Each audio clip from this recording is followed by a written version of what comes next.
Het bedrijf Borren maakt voeding voor sporters. Maar waarom is dit beter dan een boterham of banaan?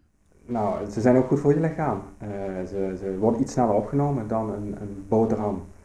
En daarbij is ja, effectiviteit, hè. Het werkt beter.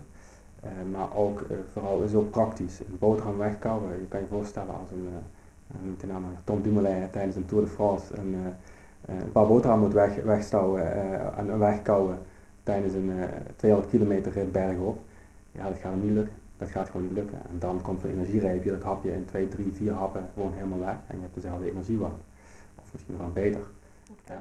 Nou, dit is uniek voor nu. Nu is het alleen nog maar gebruikt door echte groepen. Maar wij mogen hem proeven.